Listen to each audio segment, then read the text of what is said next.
Arkadaşlar hepinize selamünaleyküm diyorum. God of War'ın yeni bölümündeyiz. Arkadaşlar bugün anlatacağımız hikaye Loki ve Heimdall'ın hikayesi. Bu hikaye de tıpkı önceki hikaye gibi Loki'nin ağzından anlatılmış ve o hikayenin bir nevi devamı. Asgard'a geldim.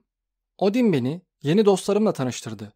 23 Aesir ve Vanir'in hepsi de bronz tenli, zarif ve iyi besili olup kürkler, ipekler ve sırmalar giymiş, altınlarla ve pırlantalarla süslenmişti. Ayrıca genel olarak kibirli bir halleri vardı. Muhtemelen Asgard'ı çoktan duymuşsunuzdur. Dünyalar daha o zamandan onun boyutlarıyla, ihtişamıyla, her bir tanrı için birer tane olmak üzere 24 salonuyla, bahçeleriyle, mahzenleriyle ve spor tesisleriyle ilgili öykülerle doluydu. Kale aşağıdaki ovanın o kadar yükseğine inşa edilmişti ki bulutların bir parçası gibi görünüyor, gün ışığına ve gök kuşaklarına ev sahipliği yapıyordu. İçeri ancak onu orta dünyalara bağlayan gökkuşağı köprüsünden girilebiliyordu. En azından öyküler böyleydi. Ve evet, sahiden de etkileyici bir yerdi. Fakat o günlerde daha küçük olup konumu sayesinde güvenliydi. Tahta direklerden bir surla çevrili ahşap binalar öbeğinden fazlası değildi. Zamanla büyüdü. Ama o zamanlar hala kuşatma altındaki bir öncü kalesine benzerdi. Ki tamamına öyleydi. Odin'in salonunda toplandık. Büyükçe, sıcak, kubbeli bir mekanda 23 koltuk, yiyecek, içecekle donatılmış uzun bir masa ve en başta da Odin'in varaklı tahtı vardı. Benim dışımda herkese bir koltuk ayrılmıştı. İçerisi leş gibi duman, bira ve ter kokuyordu. Hiç kimse bana içki teklif etmedi. Etrafımdaki ilgisiz suratlara bakarak aklımdan şunu geçirdim. Bu kulüp yeni üyeler almıyor. Bu Loki diye duyurdu yaşlı adam. Aileden biri olacak. O yüzden gelin hep beraber ona kucak açalım ve talihsiz soyundan dolayı ona ilişmeyelim. Ne talihsiz soyu dedi Vanir'in lideri Frey. Onlara hafifçe el salladım ve kaostan geldiğimi söyledim. Bir saniye sonra yerde sırt üstü yatıyordum ve iki düzene kılıç sağlam kalmalarını yeğlediğim kısımlarımı dürtüyordu. Of! Yeni edinilmiş diğer fiziksel duyumlarımın aksine acı zaman geçtikçe daha eğlenceli bir hal almıyordu. Bunun bir tür kabul töreni, daha ziyade bir oyun olma ihtimalini göz önünde bulundurdum. Sonra yeniden o suratlara, kısık gözlere, açığa çıkmış dişlere baktım. Hiç şüphe yok dedim kendi kendime. Bu alçaklar benden hiç hoşlanmıyorlar. Asgard'a bir iblis getirdin ha? Dedi generalin savaş reisi Tyr. Sen aklını mı kaçırdın? O bir casus. Muhtemelen bir suikastçıdır de. Ben derim ki küçük sıçanın gırtlağını keselim gitsin. Odin adama yatıştırıcı bir bakış attı. Onu serbest bırak. Yüzbaşı. Dalga geçiyor olmalısın dedi Tyr. Onu serbest bırak dedim. Loki korumam altında. Yalım halkası bendenizin etrafından gönülsüzce geri çekildi. Doğrulup oturdum ve gönül alıcı bir tebessüm denedim. Çevremdeki hiç kimsenin gönlünü almış gibi değildim. Selam dedim. Benim gibi birinin sizin gibilerle takılmak istemesinin garip gözüktüğünü biliyorum. Ama bana bir fırsat verirseniz casus olmadığımı size ispatlayabilirim. Yemin ederim. Buraya gelirken üzerinden geçtiğim köprüleri yaktım. Halkımın gözünde bir hainim. Beni geri gönderirseniz canıma kıyarlar. Veya daha beterini yaparlar. Yaparsa yapsınlar. Konuşan Heimdall'dı. Altın zırhıyla ve onunla uyumlu dişleriyle gösterişli bir tipti. Bir hainin yardımına ihtiyacımız yok. İhanet asla doğru uçmayan veya hedefini tutturamayan çarpık bir ründür. Daha sonra bunun Heimdall için tipik bir davranış olduğunu öğrenecektim. Tumturaklı, kaba ve küstahtı. Rünü bir ok kadar düzgün, kutumsu ve banal Mother'dı. Kolumdaki Kain damgası aklıma geldi ve dedim ki çarpık bazen düzgünden daha iyidir. Öyle mi? Dedi Heimdall. Gel deneyelim dedim. Tılsımma karşı seninki. Bırak galibi Odin belirlesin. Dışarıda bir okçuluk hedefi vardı. Kaleye girerken gözüme takılmıştı. Tanrılar tahmin edilebileceği gibi spora düşkündüler. Popüler tipler genellikle öyle olurlar. Daha önce hiç yay kullanmamıştım ama çalışma prensibini anlıyordum. Hadi bakalım, sırma kafa deyip sırıttım. Yoksa tereddüt mü ediyorsun? Hakkını vermeliyim dedi. Ağzın iyi laf yapıyor. Bakalım uygulamada nasılsın? Aesir ile Vanir peşimizden dışarı çıktılar. En arkadan gelen Odin'in meraklı bir hali vardı. Heimdall Asgard'daki en iyi atıcıdır dedi. Vanir ona Şahin göz der. Omuz siktim. Ne olmuş yani? Yani sen de iyi olmaya bak. Tekrar sırıttım. Ben Loki'yim dedim. İyi kelimesi lügatımda yoktur. Hedefin karşısında durduk.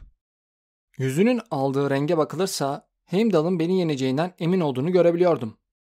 Altın sarısı tebessümü özgüven saçıyordu. Arkasındaki diğerleri ise beni kuşku ve tahkirle süzüyordu. Ön yargı nedir bilirim sanmıştım. Ama bu grup o kavramı yeniden tanımlıyordu. İçlerinden bir düzine kadarının damarlarında da akmasına rağmen iblis kanımın bir kısmını dökmeye can attıkları anlaşılıyordu. Heimdall da onlardan biriydi. Asal Ateş'in bir evladıydı. Ama akrabalığımızı kutlamak gibi bir niyeti yoktu. Daha ilk görüşte birbirlerinden nefret eden türler vardır. Firavun faresiyle ilan, kediyle köpek ve dünyalar hakkında pek bir şey bilmememe rağmen açık sözlü, kaslı tiplerin yumruklarıyla değil de kafasıyla düşünen, kıvrak ve üçkağıtçı tiplerle doğal düşman olduklarını tahmin edebiliyordum. Ne kadar uzaktan atacağız? 100 adım mı? Daha fazla mı? Omuz siktim. Sen seç. Benim için hiç fark etmez.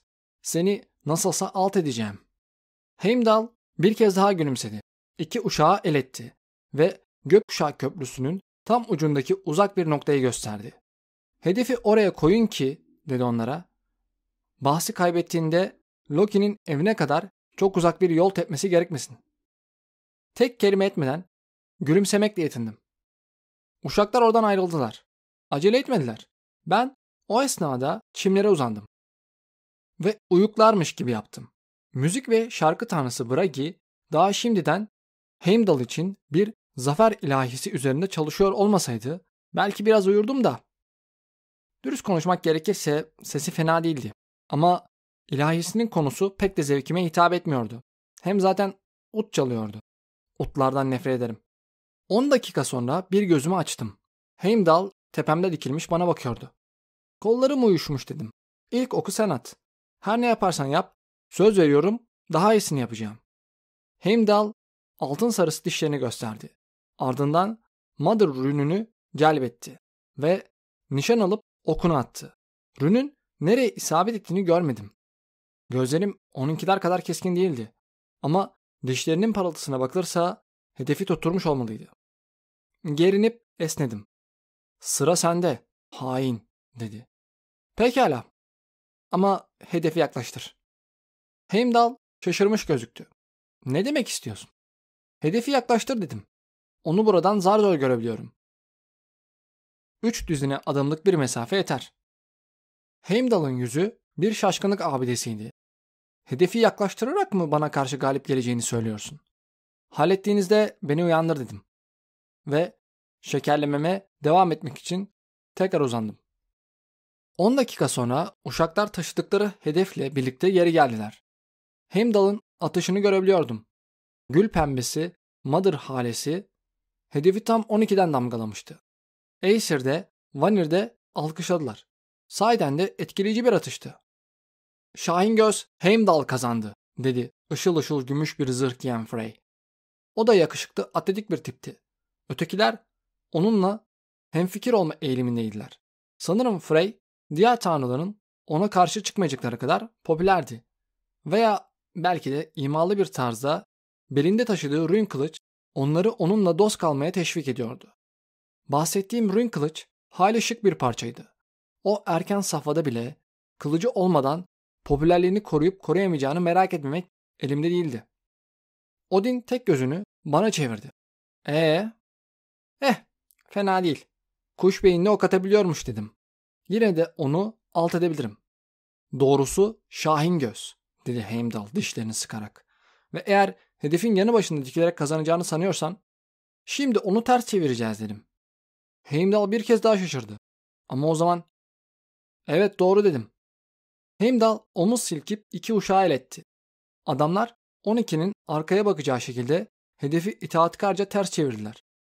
Hedefi 12'den vurmayı bir de şimdi dene dedim. Heimdall dudak büktü. Mümkün değil. Yani yapamayacağını mı söylüyorsun? Kimse yapamaz. Sırıtarak Kain rününü celbettim. Ateşli, tez biçim değiştiren, akıllı ve çarpık bir ründü. Ve onu Heimdall'ın yaptığı gibi dosdoğru hedefe atmaktansa yanlamasına fırlattım. Rün havada geniş bir yay çizerek geri geldi. Sonra da 12'yi arkadan vurarak Mother'ı menekşe rengi bir ışık patlamasıyla yok etti. Atışım sıra dışı ama isabetliydi. Yaşlı adama baktım. Dedim. Odin güldü. İmkansız bir atış. Heimdall hırıldadı. Bir hile dedi. Yine de Loki kazandı. Diğer tanrılar çeşitli nezaket derecelerinde bunu kabullenmek zorunda kaldılar. Odin sırtımı sıvazladı. Thor da aynını yaptı. Hatta bunu o kadar sert yaptı ki beni yere devirmesine ramak kaldı. Salonda biri bir kadehe şarap koydu ve daha ilk yudumda bunun cismani suretimi zahmete değer kılacak az sayıdaki şeyden biri olduğunu anladım. Fakat Heimdall sessiz kaldı. O salondan vakur yürüyüşüyle ayrılırken bir düşman edindiğimi anladım. Bazıları yenilgiye güler geçerdi ama Heimdall onlardan biri değildi. O günden başlayarak dünyaların sonuna kadar hiçbir şey ona ilk utancını unutturamayacaktı. Hoş, onunla dostluk kurmak istediğim falan yoktu. Dostluk kavramı çok abartılır. Su götürmez husumetlere sahip olabilecekken dostlara kim ihtiyaç duyar ki? Bir düşmanla aranın nasıl olduğunu bilirsin. Sana ihanet etmeyeceğini de. Asıl sakınman gereken dostun olduğunu öne sürenlerdir. Yine de bu henüz öğrenemediğim bir dersti. O zamanlar hala umutluydum. Zamanla kendime bir şekilde ispatlayabileceğimi, günün birinde beni aralarına alacaklarını umuyordum. Evet, bir zamanlar böylesine masum olduğuma inanmak bazen çok zor. Fakat kendisini sahiplenen insanlar tarafından bütün gün köpek kulübesine zincirleneceğini ve odun talışından başka bir şey yedirilemeyeceğini henüz bilmeyen bir köpek yavrusu gibiydim. Tecrübelerime dayanarak öyle bir ders öğrenmenin biraz zaman aldığını söyleyebilirim. Bu nedenle şimdilik şunu aklınızda bulundurun. Bir dostla asla güvenmeyin.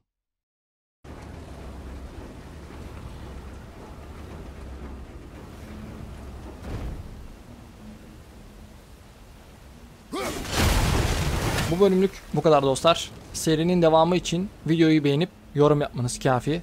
Abone de olursanız tadından yenmez. Sonraki bölümlerde görüşmek dileğiyle. Kendinize çok iyi bakın.